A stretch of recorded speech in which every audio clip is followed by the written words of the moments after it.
Guys, welcome back to my channel. आज के video हम डिस्कस करेंगे हिंदुस्तानी म्यूजिक वोकल की सभी डेफिनेशंस क्लास 12 के लिए जो आपके 2021 वाले बोर्ड एग्जाम्स में आपसे पूछी जाएंगी। तो चलिए स्टार्ट करते हैं अपनी आज की वीडियो को। और अगर आपके लिए वीडियो हेल्पफुल रहे तो अपने फ्रेंड्स के साथ भी जरूर शेयर करना। सबसे पहले हम स्टार्ट करते हैं अलंकार की डेफिनेशन से। अलंकार संस्कृत भाषा का शब्द है जिसका अर्थ है आभूषण और गहना। जिस प्रकार आभूषण या गहनों से हम अपने शरीर को सजाते हैं, उसी प्रकार अलंकारों से संगीतकार गायन और वादन को सजाते हैं। इसका मतलब क्या है, जैसे आभूषणों से हम अपने शरीर को सजाते हैं, इसी तरह से अलंकारों का यूज करते हैं गायन और वादन में, और गायन और वादन को सजाया जाता है। अलंकार एक नियमित क्रम में होते हैं। किसी भी अलंकार का अवरोह उसके आरोह का उल्टा होता है। हम जल्दी जल्दी थोड़ा थोड़ा डिस्कस कर रहे हैं क्योंकि हम एक तरह से रिवीजन ही कर रहे हैं ना अपनी, तो हम रिवीजन कर रहे हैं तो हम थोड़ा फास्ट रिवाइज करते हैं ताकि हमें बाद में दिक्कत ना हो और हमारा टाइम भी ज्यादा ना लगे। अलंकार एक नियमित क्रम में होते हैं। किसी भी अलंकार का अवरोह उसके आरोह का उल्टा होता है। जैसे आरोह स रे ग म प ध नि सा, तो अवरोह क्या होगी स नि ध प म ग रे सा। इसी प्रकार अलंकारों के बहुत से प्रकार होते हैं। जैसे स रे ग म प, इस तरह से स रे ग म ग, इस तरह से हम लिख सकते हैं। अलंकार कई तालों में गाए जाते हैं। जैसे 3 ताल 16 मात्रा की होती है, जो दादरा ताल 6 मात्रा की, कहरवा ताल 8 मात्रा की। अतः हम कह सकते हैं कि क्रमानुसार, और इंपॉर्टेंट डेफिनेशन है, क्रमानुसार और नियमबद्ध स्वर समुदाय को अलंकार कहते हैं। अब आप में से बहुत बच्चों को दिक्कत होती है कि पेपर में कितना लिखना है, कितना लंबा लिखना है, कितना बड़ा लिखना है। ये मैंने आपको पूरी डेफिनेशन दे दी है अलंकार की, आप अपने मार्क्स के अकॉर्डिंग लिख सकते हैं। अगर आपको सिर्फ 3 डेफिनेशन पूछी हुई है 5 नंबर में, तो आप चाहो तो पूरा 1 पेज का भी लिख सकते हो, नहीं तो आप इतना भी लिख के आओगे यहाँ से लेके यहाँ तक तो भी सही है, और आधा पेज भी लिख के आओगे तो भी सही है। बस मेन चीज आपको उसमें बता देनी है। जैसे हमने कहा, अतः हम कह सकते हैं कि क्रमानुसार और नियमबद्ध स्वर समुदाय को अलंकार कहते हैं। तो ये इंपॉर्टेंट लाइन है हमारी। अलंकार शुद्ध स्वरों के साथ साथ कोमल स्वरों में भी बनाए जाते हैं। शुद्ध स्वरों में भी होते हैं और कोमल स्वरों में भी होते हैं। संगीत में अलंकार का बहुत महत्व बताया गया है। अलंकारों के अभ्यास करने से स्वर ज्ञान बढ़ता है, लय की सही जानकारी मिलती है, गायक का कंठ सज जाता है और वादक की उंगलियां साज पर सज जाती हैं। तो इंपॉर्टेंट लाइन है कि गायक का कंठ सज जाता है और वादक की उंगलियां साज पर सज जाती हैं। अंत में हम कह सकते हैं कि स्वरों के खेल ही संगीत की शान है। तो हो गई अलंकार की डेफिनेशन खत्म। कुछ भी नहीं था, एक बार और बता देती हूँ। अलंकार संस्कृत भाषा का शब्द है। ये दोबारा इसलिए बोल रही हूँ ताकि आपको एक बार में याद हो जाए। इसका मतलब क्या होता है, आभूषण होता है। अलंकार, जैसे हम आभूषणों का प्रयोग करते हैं अपने शरीर को सजाने के लिए, उसी प्रकार संगीतकार अलंकार का प्रयोग करते हैं। अलंकार एक नियमित क्रम में होता है। अलंकार का अवरोह आरोह का उल्टा होता है। अब हमने एक एग्जाम्पल यहाँ पे लिख दिया। अलंकार कई तालों में गाए जाते हैं। जैसे 3 ताल 16 मात्रा, दादरा ताल 6 मात्रा, कहरवा ताल 8 मात्रा। हम कह सकते हैं कि क्रमानुसार और नियमबद्ध स्वर समुदाय को अलंकार कहते हैं। अलंकार शुद्ध स्वरों के साथ साथ कोमल स्वरों में भी गाए जाते हैं। अलंकार का बहुत ज्यादा महत्व बताया गया है और उसके बाद हमें ये थोड़ा सा लिख देना है। तो अलंकार की डेफिनेशन होप करते हुए समझ आ गई होगी। तब हम डिस्कस करते हैं नेक्स्ट डेफिनेशन, कर्ण की डेफिनेशन। कर्ण शब्द का अर्थ है तिनका। कर्ण शब्द का क्या मतलब होता है, तिनका अर्थात। और अगर आपको किसी भी इसके नोट्स चाहिए तो नोट्स का लिंक मैं आपको डिस्क्रिप्शन बॉक्स में प्रोवाइड करूंगी, जिसमें इन सभी डेफिनेशन के नोट्स आपके दिए होंगे। ठीक है।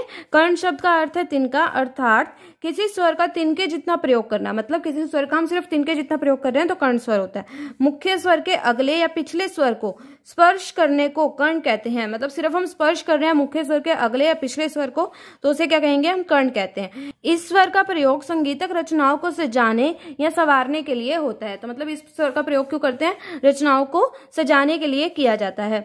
इसको स्पर्श स्वर भी कहते हैं। तो इसका एक और नाम है स्पर्श स्वर। तो ये आपका 1 मार्क्स में क्वेश्चन भी आ सकता है। इसको स्पर्श स्वर भी कहते हैं। आपको यही सब कुछ याद रखना है 1 मार्क्स के क्वेश्चन के लिए भी, क्योंकि हमारे इसी में से 1 मार्क्स के छोटे छोटे क्वेश्चन बनेंगे।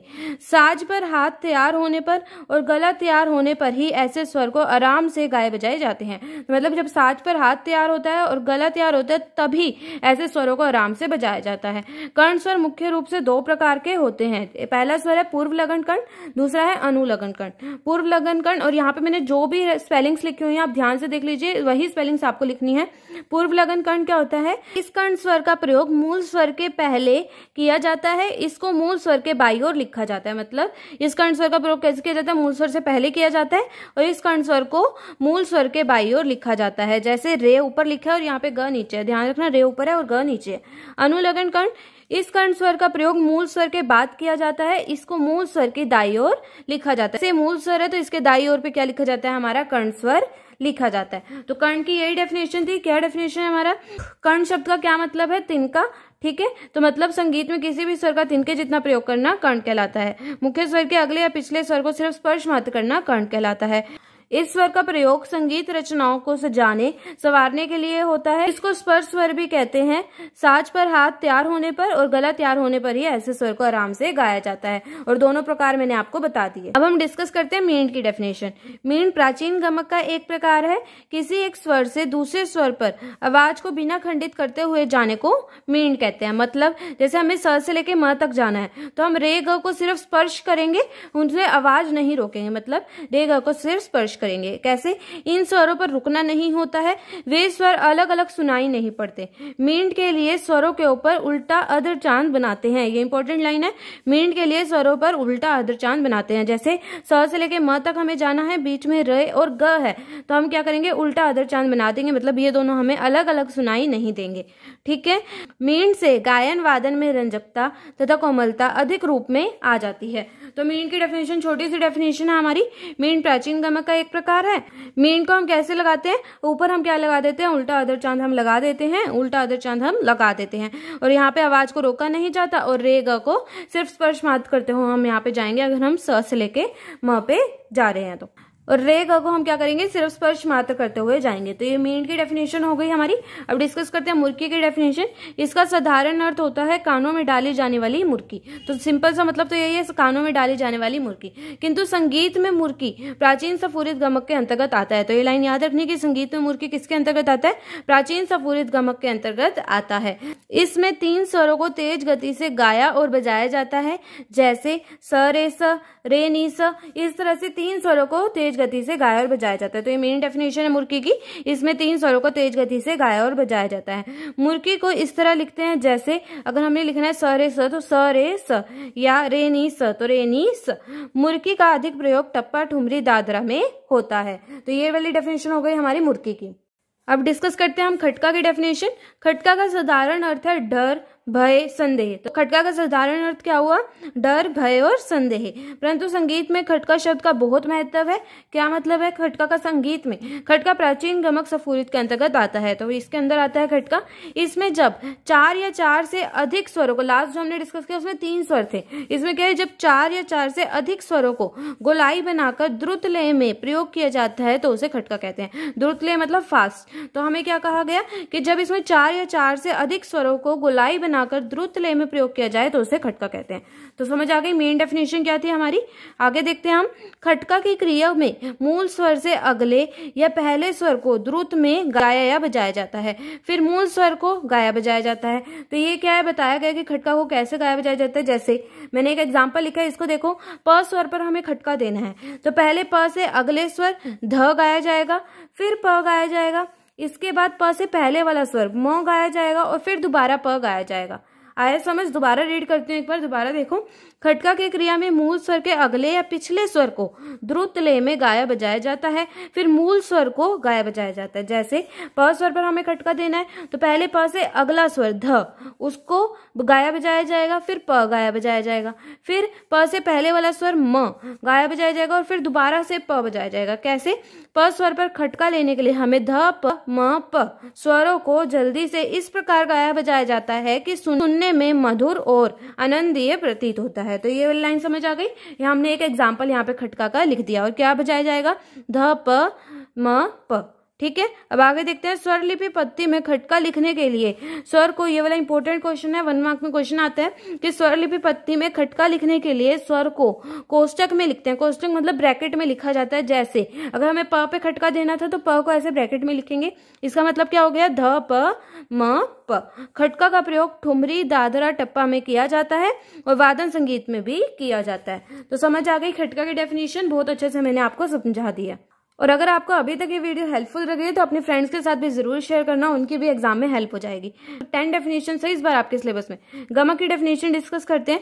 गमक शब्द की उत्पत्ति संस्कृत के गम धातु से हुई है, जिसका अर्थ है चलना। तो गमक शब्द की उत्पत्ति कहाँ से हुई है? संस्कृत के गम धातु से हुई है, जिसका अर्थ होता है चलना। संस्कृत में एक धातु होती है ना गम, तो गम धातु का उसका मतलब क्या होता है? चलना। जब स्वरों को गंभीरता पूर्वक गाया या बजाया जाता है तो उसे गमक कहते हैं। तो ये इंपॉर्टेंट डेफिनेशन है कि स्वरों को जब गंभीरता पूर्वक पूर्वक गाया और बजाया जाता है तो उसे क्या कहते हैं, गमक कहते हैं। पंडित शारंग देव जी अपने ग्रंथ संगीत रत्नाकर में लिखते हैं, स्वरों के ऐसे कंपन को गमक कहते हैं जो श्रोता के चित्त को सुख देता हो। मतलब जो संगीत रत्नाकर आपका ग्रंथ है उसके कौन राइटर है, शारंग देव जी।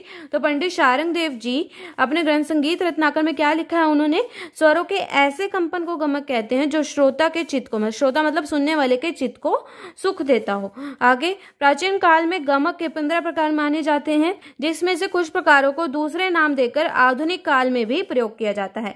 तो समझ आ गई बात, प्राचीन काल में कितने प्रकार थे, 15, लेकिन जो आज जो यूज किए जाते हैं उनमें से कुछ को दूसरा नाम देकर यूज किया जाता है, जैसे मुर्की, मींड, खटका आदि। ठीक है। गायन में गमक निकालने के लिए हृदय का जोर दिया जाता है। तो ये बात इंपॉर्टेंट है कि गमक निकालने के लिए किसका जोर दिया जाता है, हृदय का जोर दिया जाता है। स्वरों को विशेष प्रकार से हिलाया डुलाया जाता है। पंडित शारंग देव जी ने गमक के 15 प्रकार इस तरह हैं। कौन कौन से हैं गमक के 15 प्रकार, ये याद कर लेना। आंदोलित, लीन, प्लावित, कंपित, पूरित, तिरिप, वली, कुरुला, मुद्रित, गुम्फित, त्रिभिन्न, आहत, उल्हासित, नामित, मिश्रित। ठीक है। अतः हम कह सकते हैं कि संगीत में गमक का बहुत अधिक महत्व है। तो गमक क्या था हमारा, गमक शब्द गम धातु से उत्पन्न हुआ है जिसका अर्थ है चलना। जब स्वरों को गंभीरता पूर्वक गाया बजाया जाए तो उसे क्या कहते हैं, हम गमक कहते हैं। थोड़ा फास्ट में रीड कर देती हूँ ना ताकि आपके दिमाग में याद रह जाए वो बात। पंडित शारंग देव जी ने अपने ग्रंथ संगीत रत्नाकर में क्या लिखा है कि स्वरों के ऐसे कंपन को गमक का नाम दिया गया है जो श्रोता को सुख देता हो। प्राचीन काल में गमक के 15 प्रकार थे, लेकिन आधुनिक काल में क्या है, उनमें से कुछ ही प्रकारों को दूसरे नाम देकर उपयोग किया जाता है, जैसे मुर्की, खटका, मींड। गायन में गमक निकालते हुए हृदय का जोर लगाना पड़ता है और ये कुछ 15 प्रकार हैं, ये नाम याद कर लेना। और तो हम कह सकते हैं कि संगीत में गमक का बहुत अधिक महत्व है। तो अब हमने 6 डेफिनेशंस कर ली हैं और अगर आप ये वाली सारी डेफिनेशंस कर लेते हैं तो आपका एक 5 नंबर का क्वेश्चन आराम से हो जाएगा और उसके अलावा जो आपके एमसीक्यू क्वेश्चन है वो तो हो ही जाएंगे। ठीक है। ग्राम क्या है, ग्राम संस्कृत भाषा का शब्द है जिसका साधारण अर्थ है गाँव। यह हमें पता है कि ग्राम का साधारण अर्थ क्या होता है, गांव होता है। मंतक मुनि जी अपने ग्रंथ बृहददेशी में लिखते हैं, जिस प्रकार बहुत से आदमियों के रहने की जगह को गांव कहते हैं, उसी प्रकार स्वर और श्रुतियों के रहने की जगह को ग्राम कहते हैं। तो समझ आ गई बात। जब मंगत मुनि जी अपने ग्रंथ में क्या लिखते हैं कि जैसे बहुत सारे आदमियों के रहने की जगह को क्या कहा जाता है, गाँव कहा जाता है, उसी प्रकार स्वर और श्रुतियों के रहने की जगह को ग्राम कहा जाता है। संगीत रत्नाकर में पंडित शारंग देव जी लिखते हैं, ऐसे स्वर समूह को, अब देखो यहाँ पे अलग अलग डेफिनेशंस दी हुई हैं कि मंतक मुनि जी क्या बोलते हैं, संगीत रत्नाकर ग्रंथ में पंडित शारंग देव जी क्या लिखते हैं, ऐसे स्वर समूह जो मूर्छना का आधार हो ग्राम कहलाता है। मूर्छना हम नेक्स्ट डेफिनेशन डिस्कस करेंगे। उसके अलावा संगीत परिजात में अहोबल जी लिखते हैं कि स्वरों का समूह ग्राम कहलाता है। अतः हम कह सकते हैं कि निश्चित श्रुतियों के अंतर पर स्थापित 7 स्वरों के समूह को ग्राम कहते हैं। तो ये हमारी डेफिनेशन हो गई मेन। एक बार और ऊपर वाला पढ़ देती हूँ। क्या लिखा हुआ है हमारा, ग्राम संस्कृत भाषा का शब्द है जिसका अर्थ है गाँव। जिस प्रकार बहुत सारे आदमियों के रहने की जगह गाँव कहा जाता है, उसी प्रकार श्रुतियों और स्वरों के रहने की जगह को ग्राम कहा जाता है। कौन कहते हैं ये, मंतक मुनि जी ऐसा कहते हैं। उसके बाद संगीत रत्नाकर में पंडित शारंग देव जी क्या कहते हैं ग्राम के बारे में, ऐसे स्वर समूह जो मूर्छना का आधार हो वो ग्राम कहलाता है। और संगीत परिजात में पंडित अहोबल जी क्या लिखते हैं अपने ग्रंथ में, स्वरों का समूह ग्राम कहलाता है। तो लास्ट में हम क्या कह सकते हैं, अतः हम कह सकते हैं कि निश्चित श्रुतियों के अंतर पर स्थापित 7 स्वरों के समूह को ग्राम कहते हैं। निश्चित श्रुतियों के अंतर पर स्थापित 7 स्वरों के समूह को ग्राम कहते हैं। ग्राम के 3 प्रकार है, षडज ग्राम, मध्यम ग्राम और गंधार ग्राम। इन तीनों की थोड़ी थोड़ी डेफिनेशन हम डिस्कस कर लेते हैं थोड़ा थोड़ा से इनके बारे में। षडज ग्राम क्या होता है, प्राचीन काल में हर एक स्वर अपनी अंतिम श्रुति पर स्थापित किया गया था, वह ग्राम षडज ग्राम कहलाया। तो जब हर एक स्वर को उसकी अंतिम श्रुति पर स्थापित किया गया तो वो कौन सा ग्राम कहलाया, षडज ग्राम कहलाया। वह षडज ग्राम कहलाया। यह 7 स्वर 4 3 2 4 4 3 2 श्रुति के अंतर पर स्थापित किए गए। तो ये नंबर याद रखना ध्यान से। एक नंबर का क्वेश्चन इसमें से पूछ लिया जाता है कि कौन सा ग्राम है। ये एग्जांपल दे दिया जाएगा, आपसे पूछा जाएगा कौन सा ग्राम है। लास्ट ईयर आपसे ये पूछा गया था। मध्यम ग्राम, षडज ग्राम के 7 स्वरों में पंचम स्वर की एक श्रुति कम करने से मध्यम ग्राम बन जाता है। तो मतलब षडज ग्राम के जो 7 स्वर है उनमें से जो पंचम स्वर है उसकी एक श्रुति को अगर हम कम कर दे तो कौन सा ग्राम बन जाता है, मध्यम ग्राम बन जाता है। अगर आपको ज्यादा समझ नहीं आ रहा कि श्रुति क्या होता है, क्या ये सब कुछ होता है, तो इसको आप याद कर सकते हो डायरेक्ट। षडज ग्राम के स्वरों में से पंचम स्वर की एक श्रुति को कम करने से क्या बन जाता है, हमारा मध्यम ग्राम बन जाता है। जैसे षडज ग्राम में पंचम 17वीं श्रुति पर स्थापित है, मध्यम ग्राम में पंचम 16वीं श्रुति पर स्थापित होने से मध्यम ग्राम बन जाता है। मध्यम ग्राम के स्वर 4 3 2 4 3 4 2 श्रुति अंतरों पर स्थापित हैं, जिसे मध्यम ग्राम कहते हैं। इसके अलावा एक और ग्राम है हमारा गंधार ग्राम। इसका प्रयोग गंधर्व लोग किया करते थे। स्वर्ग लोक में उनके जाने से गंधर्व संगीत भी उनके साथ चला गया, ऐसा माना जाता है। तो यह ग्राम प्राचीन काल में ही खत्म होने लगा था। तो ये है हमारा गंधार ग्राम। और अब मैंने ये सब कुछ इतना ज्यादा क्यों लिखी है, मैंने ग्राम की डेफिनेशन या कोई डेफिनेशन मैंने बहुत ज्यादा लिखी है, क्योंकि आपके पेपर में कहीं से भी क्वेश्चन पूछा जा सकता है। एमसीक्यू जो है आपसे कहीं से भी पूछा जा सकता है। तो अगर आप इतना भी कर लेते हैं तो आपके मैक्सिमम एमसीक्यू सोल्व हो जाएंगे। और मैंने आपको स्टार्टिंग में ही बोला, जो आप अपना थ्योरी का क्वेश्चन करोगे अपने मार्क्स के अकॉर्डिंग लिख देना। अब देखो मूर्छना। मूर्छना शब्द मूर्छ धातु से उत्पन्न हुआ है, जिसका अर्थ है चमकना या उभरना। मूर्छना शब्द का अर्थ क्या है, कौन सी धातु से उत्पन्न हुआ है, पहले तो ये देखो मूर्छ धातु से उत्पन्न हुआ है, जिसका अर्थ क्या होता है, चमकना या उभरना। तो मूर्छना का क्या अर्थ हुआ, मूर्छना का अर्थ हुआ चमकती या उभरती हुई वस्तु। पंडित ओंकारनाथ ठाकुर जी के अनुसार चमकीली या उभरती हुई वस्तु को मूर्छना कहते हैं। तो हमने लिख दिया कि पंडित ओंकारनाथ ठाकुर जी के अनुसार चमकती और उभरती हुई वस्तु को मूर्छना कहते हैं। भरत मुनि और पंडित शारंग देव जी के अनुसार 7 स्वरों के क्रमानुसार आरोह अवरोह करने को मूर्छना कहते हैं। तो दोनों के अकॉर्डिंग हमने डेफिनेशन लिख दिया। और अगर पहली बार रीड कर रहे हो तो ये सब कुछ बहुत डिफिकल्ट लग रहा होगा, तो इससे अच्छा है कि आप कम से कम 2 बार आप इस वीडियो को ध्यान से देखना। आप बार बार सुनोगे तो आपको अपने आप याद हो जाएगा और फिर नोट्स में से रीड कर लेना। पंडित ओंकारनाथ ठाकुर जी के अनुसार चमकीली या उभरती हुई वस्तु को मूर्छना कहते हैं। भरत मुनि और पंडित शारंग देव जी के अनुसार 7 स्वरों के क्रमानुसार आरोह अवरोह करने को मूर्छना कहते हैं। तो हमने क्या क्या देखा इसके अंदर, हमने देखा पंडित ओंकारनाथ ठाकुर जी क्या कहते हैं, चमकीली और उभरती हुई वस्तु को मूर्छना कहते हैं। भरत मुनि जी और पंडित शारंग देव जी के क्या कहते हैं, 7 स्वरों को क्रमानुसार करने को मूर्छना कहते हैं, क्रमानुसार आरोह अवरोह करने को मूर्छना कहते हैं। तो ये 2 डेफिनेशन है, यहाँ पे याद रखना। क्या लिखना है हमें, मूर्छना के क्या क्या लक्षण होते हैं। मूर्छना ग्राम पर आश्रित होती है, मूर्छना के स्वर क्रमबद्ध होते हैं। देखो पहले लाइन क्या है, मूर्छना ग्राम पर आश्रित होती है। आगे मूर्छना के स्वर क्रमबद्ध होते हैं, मूर्छना संपूर्ण होती है, मूर्छना ग्राम के किसी भी विशेष स्वर से शुरू होती है। तो ये क्या है, मूर्छना के 4 आपके लक्षण हैं। आगे प्राचीन ग्रंथकारों ने श्रुति से स्वर, स्वर से ग्राम, ग्राम से मूर्छना की उत्पत्ति मानी है। तो प्राचीन ग्रंथकार थे, उन्होंने क्या माना है कि श्रुति से स्वर बनते हैं, स्वर से ग्राम, ग्राम से मूर्छना की उत्पत्ति मानी है। हर ग्राम के साथ साथ मूर्छना की रचना होती है। ग्राम 3 है, हमने अभी डिस्कस किया ग्राम की डेफिनेशन। तो षडज ग्राम की मूर्छनाएं, मध्यम ग्राम की मूर्छनाएं, गंधार ग्राम की मूर्छनाएं। आगे पंडित शारंग देव जी ने मूर्छना के 4 प्रकार माने हैं, हमने ये भी लिख देना पंडित शारंग। अगर बहुत ज्यादा नंबर का क्वेश्चन आपका तो आप ये पूरा लिख सकते हैं, नहीं तो अपनी मेन डेफिनेशन जितने मार्क्स का आपको सही लगे और आपको लगता है, और अगर आपके पास टाइम है तो आप पूरा भी आराम से लिख सकते हैं। पंडित शारंग देव जी ने मूर्छना के 4 प्रकार माने हैं, शुद्धा, अंतरा संहिता, काकली संहिता, अंतर काकली संहिता। तो समझ आ गया, शुद्धा, अंतर संहिता, काकली संहिता, अंतर काकली संहिता। ठीक है, तो एक बार मूर्छना को दोबारा डिस्कस करते हैं। मूर्छना शब्द मूर्छ धातु से उत्पन्न हुआ है, जिसका अर्थ है चमकना और उभरना। तो मतलब पंडित ओंकारनाथ ठाकुर जी के अनुसार किसी भी उभरती या चमकती हुई वस्तु को मूर्छना कहते हैं। भरत मुनि और पंडित शारंग देव जी के अनुसार 7 स्वरों के क्रमानुसार आरोह अवरोह करने को मूर्छना कहते हैं। मूर्छना के लक्षण कितने हैं, 4 लक्षण है। मूर्छना ग्राम पर आश्रित होती है, मूर्छना के स्वर क्रमबद्ध होते हैं, मूर्छना संपूर्ण होती है, मूर्छना ग्राम के किसी भी विशेष स्वर से शुरू होती है। प्राचीन ग्रंथानुसार श्रुति से स्वर, स्वर से ग्राम, ग्राम से मूर्छना की उत्पत्ति मानी गई है। हर ग्राम की 7 मूर्छना की रचना होती है। ग्राम 3 है, षडज ग्राम की मूर्छनाएं, मध्यम ग्राम की मूर्छनाएं और गंधार ग्राम की मूर्छनाएं।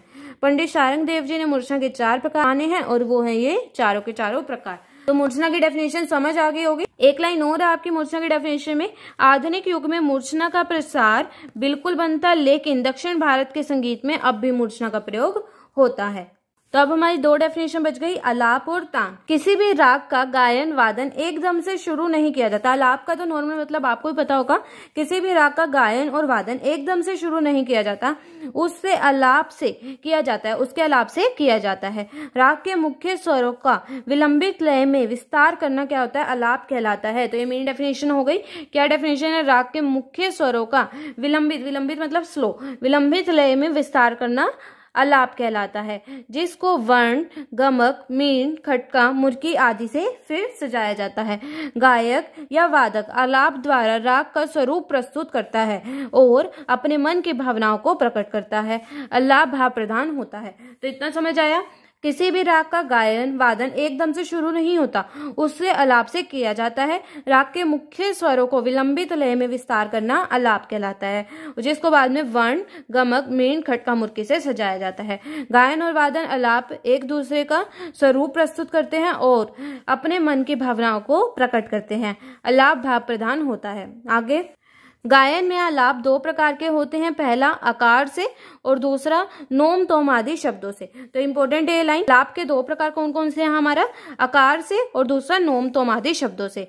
आलाप मुख्य दो जगह पर किया जाता है, एक तो गीत या गत से पहले जो कि ताल रहित होता है और दूसरा गीत या गत के बीच बीच में जो कि तालबद्ध होता है। तो समझ आ गया, एक तो गीत या गत से पहले किया जाता है जो कि ताल रहित होता है और दूसरा गीत या गत के बीच बीच में जो कि तालबद्ध होता है। नोम तोम का आलाप चार भागों स्थाई, अंतरा, संचारी, आभोगों में बांट दिया जाता है। आलाप करने से राग का पूरा माहौल बन जाता है जिसका आनंद सभी लेते हैं। इसके बाद गीत या गत को तबले के साथ शुरू किया जाता है। गाने बजाने के बीच बीच में आलाप किया जाता है। गीत गत का मुखड़ा पकड़कर और वादक गत का मुखड़ा पकड़कर तबले से मिल जाते हैं। गीत और गत में आलाप करने से राग का रस निरंतर बना रहता है। अब एक बार मैं पूरा रीड करती हूँ तब अच्छे से समझ आएगा। क्या क्या पढ़ा हमने, किसी भी राग का गायन वादन एकदम से शुरू नहीं होता, आलाप से किया जाता है। किसी भी राग के मुख्य स्वरों को विलंबित लय में विस्तार करने को क्या कहते हैं, आलाप कहते हैं, जिसको वर्ण, गमक, मीण, खटका, मुर्की आदि से सजाया जाता है। गायक या वादक आलाप द्वारा राग का स्वरूप प्रस्तुत करता है जिससे उसके मन की भावनाओं को प्रकट करता है। आलाप भाव प्रधान होता है। अब गायन में आलाप दो प्रकार के होते हैं, पहला आकार से, दूसरा नोम तोम आदि शब्दों से। आलाप मुख्य दो जगह पर किया जाता है, एक तो गीत या गत से पहले जो कि ताल रहित होता है, दूसरा गीत या गत के बीच बीच में जो तालबद्ध होता है। ठीक है, एक तो पहले और दूसरा बीच बीच में। इतना समझ आया। दो प्रकार के आलाप हमारे होते हैं। नोम तोम का आलाप के चार भाग हैं। कौन कौन से चार भाग है, स्थाई, अंतरा, संचारी, आभोग में बांट दिया जाता है। आलाप करने से राग का पूरा माहौल बन जाता है जिसका आनंद सभी लेते हैं। तो ये बात हमें पता है, आकार करने से राग का माहौल बन जाता है जिसका आनंद सभी लेते हैं। इसके बाद गीत और गत को तबले के साथ शुरू किया जाता है। गाने बजाने के बीच बीच में आलाप किया जाता है। गायक गीत का मुखड़ा पकड़कर और वादक गत का मुखड़ा पकड़कर तबले से मिल जाते हैं। गीत और गत में आलाप करने से राग का रस निरंतर बना रहता है। तो हो गई हमारी आलाप की डेफिनेशन। अब बचे सिर्फ एक डेफिनेशन। तो चलो अपनी लास्ट डेफिनेशन डिस्कस करते हैं। तान का अर्थ है विस्तार करना। तान का मतलब क्या होता है, विस्तार करना। नॉर्मल मतलब क्या है, तान का विस्तार करना। इससे गीत का विस्तार होता है तथा चमत्कार की उपज होती है। तो इससे गीत का क्या करते हैं, हम विस्तार करते हैं या फिर चमत्कार की उपज होती है। किसी राग के स्वरों को द्रुत लय तथा आकार में गाने को आलाप कहते हैं। किसी भी राग के जो स्वर हैं उन्हें द्रुत लय मतलब फास्ट गाने को क्या कहा जाता है, तान कहा जाता है। आकार में गाने को तान कहा जाता है। आलाप और तान, अभी हमने आलाप की डेफिनेशन डिस्कस करी। तो आलाप और तान में केवल गति का फर्क होता है, गति का अंतर होता है। अगर आलाप को द्रुत लय में गाया बजाया जाए तो तान ही कहलाएगा। तो मतलब आलाप को अगर फास्ट गाया जाए तो क्या कहलाएगा, तान ही कहलाएगा। तो ये वाली डेफिनेशन है। आलाप की लय धीमी होती है और आलाप भाव प्रधान होती है। ताल की लय द्रुत होती है और तान चमत्कार और कला प्रधान होती है। तो अभी तक हमने क्या क्या डिस्कस करा कि आलाप और तान में क्या क्या अंतर है। आलाप स्लो होती है और तान क्या होती है, फास्ट होती है। तान का मतलब क्या होता है, विस्तार। इससे गीत का विस्तार होता है और चमत्कार की उपज होती है। किसी भी राग के स्वरों को द्रुत लय में गाने को तान कहते हैं। अब आगे देखते हैं, जब तान में गीत के बोलों का प्रयोग करते हैं तो उसे बोल तान कहते हैं। तो ये वाली डेफिनेशन बोल तान क्या हमारी, कि जब तान में गीत के बोलों का प्रयोग किया जाता है तो उसे बोल तान कहते हैं। तान को गाते समय राग के वादी, संवादी, वर्जित स्वरों का ध्यान रखा जाता है। सभी हमने डिस्कस किए हुए ना, वादी स्वर, संवादी स्वर, वर्जित स्वर। तो तान को गाते समय राग के वादी, संवादी और वर्जित स्वर का ध्यान रखा जाता है। तान में लय, गति का महत्व दिया जाता है। आगे, तान को सुनकर दिल को आनंद संचार होता है। तान में कई प्रकार होते हैं जिसमें से कुछ इस प्रकार है। शुद्ध तान, हमारे तान में बहुत सारे प्रकार होते हैं जिसमें से कुछ इस प्रकार है। शुद्ध तान, शुद्ध तान मतलब इस नाम को सपाट तान भी कहा जाता है। जिस तान को राग के आरोह अवरोह में क्रम अनुसार किया जाए उसे शुद्ध तान कहते हैं। ठीक है, अब आगे डिस्कस करते हैं। कूट तान, जिस तान के स्वर क्रमानुसार ना होकर टेढ़े मेढ़े हो उसे कूट तान कहते हैं।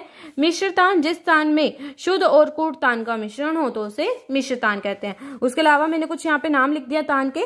अलंकारिक तान, छूट की तान, दानेदार तान, गमक तान, लंडत की तान, बोल तान, बराबर की तान, फिरत की तान, जबड़े की तान और वक्र तान। तो ये सारे हमारे क्या हैं, तान के नाम हैं। तो एक बार रिवाइज करते हैं अपनी डेफिनेशन को।